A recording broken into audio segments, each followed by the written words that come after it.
Good afternoon, everybody. Welcome to episode 28 of the Ministry Shift. My name is Pete Bate and I'm the Communications Director for the Diocese. Today we're going to be looking again at Shaping for Mission, which is our deanery-focused programme of reimagining how we do mission locally in a sustainable and creative way. So before we get into that, let's just introduce our wonderful panel of guests today from different places in the diocese. Emily, would you like to go first? Hi everybody, I am Emily Reynolds and I'm the Vicar of St John's, Pleck and Bescot, which is a part of Walsall Deanery. I'm a fairly new Assistant Rural Dean and I am helping coordinate our Shaping for Mission group. Welcome Emily. Catherine? Hi there, I'm Catherine McBride. I'm Vicar of St Mary's Market Drayton, which is a small market town. I'm also just recently become Assistant Rural Dean for Hodnet Deanery, and I'm on the Hodnet Deanery Shaping for Mission team. Market Drayton is sort of a small town, but the rest of the deanery is quite rural and some small rural villages included in that. Great, thanks Catherine. Beth? Hi, good afternoon. My name's Beth. I am Parish Administrator at the Parish of Cheadle with Freehay in Staffordshire. We have one very rural church and one market town church, one small, one really rather large. I am the Administrator for the Cheadle Deanery Shaping for Mission team. Our deanery ranges from a very urban church on the outskirts of one side to a phenomenally rural church in a hamlet at the other end of the scale. So very broad mission across the board. Brilliant, thanks Beth. And Andrew, welcome back to the Ministry Shift. Thanks, hi everyone. I'm Andrew Swift and I'm the Team Rector of the North Potteries Team Ministry in Stoke-on-Trent. So I'm Rector of 3 churches, all sort of urban, suburban churches. And I'm also on the Shaping for Mission team for the Stoke-on-Trent Deanery, which again is going to be a huge place with very varied kind of churches and very varied kind of people. So exciting times. That's great. I mean, I think the first thing you can pick up there is that Shaping for Mission in a deanery. Deaneries are massively varied areas, aren't they? And this is a really challenging and interesting process trying to map that out across the whole deanery. So we're several months into Shaping for Mission now. Different deaneries are in different places for a variety of reasons, not least the fact that we've got COVID as well to deal with. But it would be interesting to hear from each of you what you've noticed so far in your local deanery in terms of how Shaping for Mission is going. And Catherine, would you like to go first?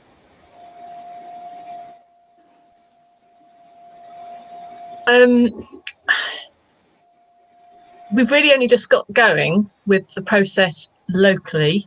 Obviously, we sent some things out towards the end of last year, but obviously with Christmas then, I think it's just now that people are beginning to engage with that.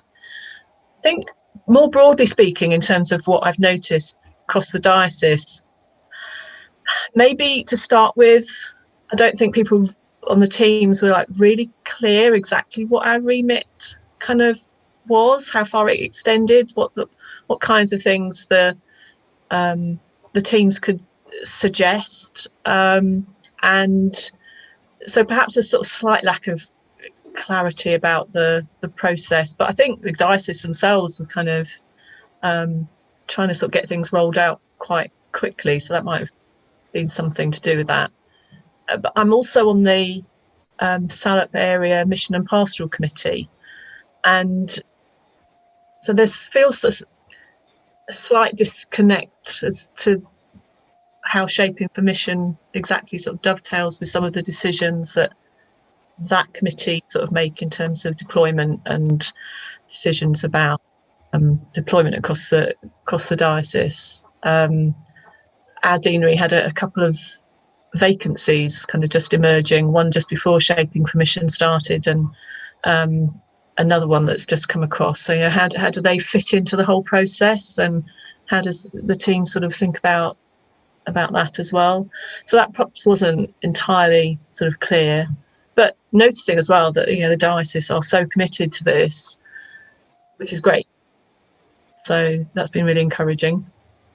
Yeah, I think that's a really interesting point, that Shaping for Mission has come in and it's been something that's almost had to be imposed on top of a lot of existing structures and committees and different things, and in some places that's going to take longer to bed in because of that than in others, and that's a really valid point. Emily, what about you? What have you been noticing in Walsall? So things have been progressing well. What the first observation I had was that a lot of people wanted to be part of the team, which was really positive. And we actually were in a situation where we had to turn a few people away because we wanted to get a kind of diversity across the team. And it was kind of like, that was a bit unexpected, really, particularly at this time where there's national lockdowns and COVID and a lot of other things to think about.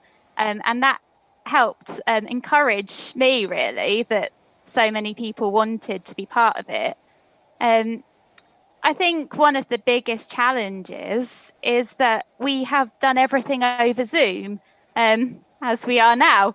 And it's the way of the world at the moment, but perhaps these are conversations which, if we were face to face, some of those fears and some of those anxieties, we might be able to better think and talk through. And I think definitely I think there needs to be an honesty about the fact that there are elements of this which can feel a bit frightening for people, as well as being hopefully a really positive outcome and a collaborative outcome. Yeah, thanks, Emily. How about in Stoke, Andrew? What have you been noticing there?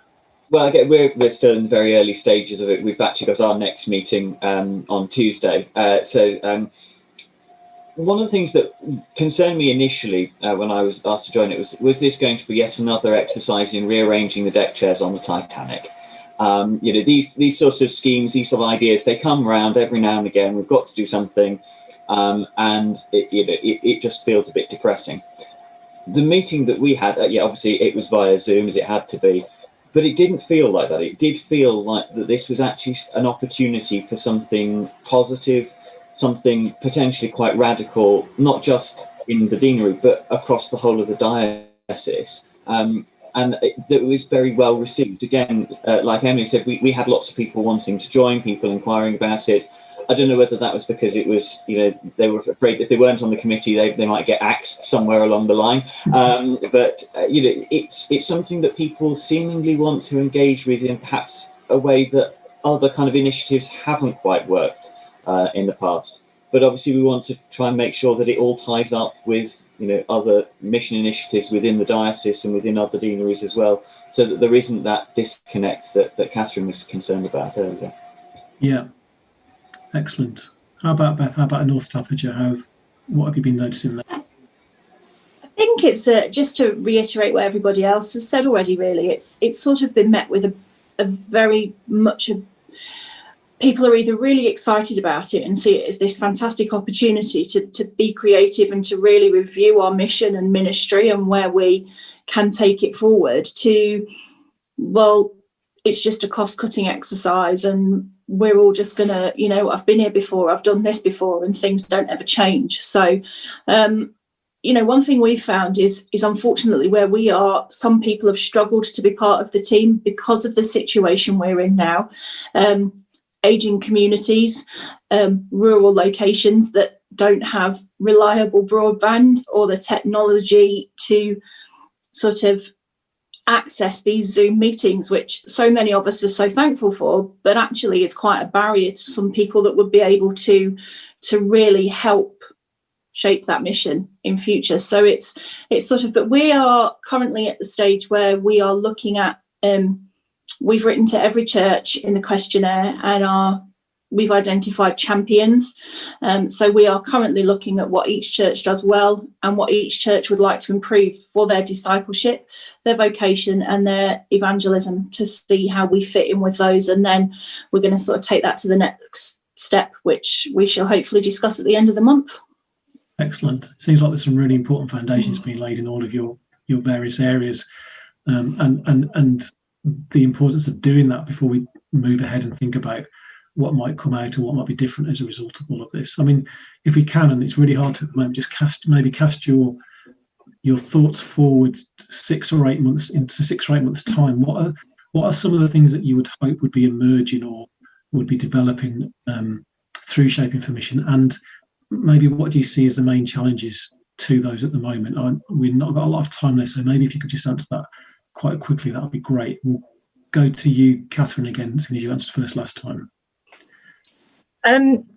Hopes, I think, obviously, I'm really hoping that it's something that can really change the way quite significantly that we work together as a deanery. We work really well together, I think, in Hodnet Deanery, but I'm sure, there's so much more that we could be doing.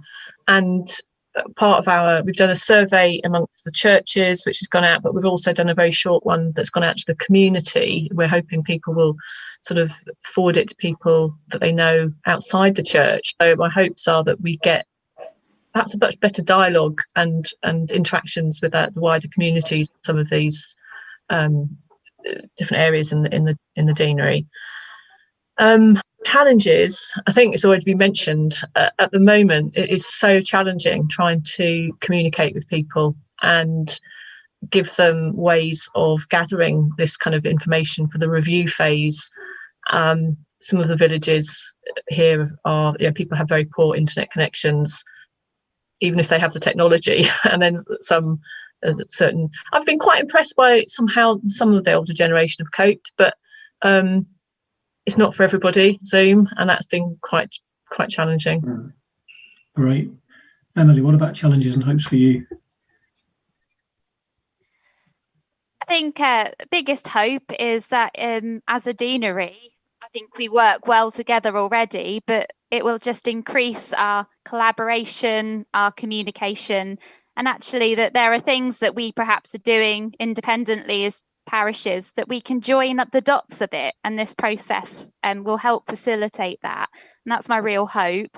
I think that the challenge is the fear that I mentioned before, and there's a lot of people who perhaps are concerned that the diocese has already decided how it's going to implement its resources, and we're the kind of talking shop to enable that, and just how to overcome some of those fears and reassure one another, but also know that they've been heard by the diocese as well.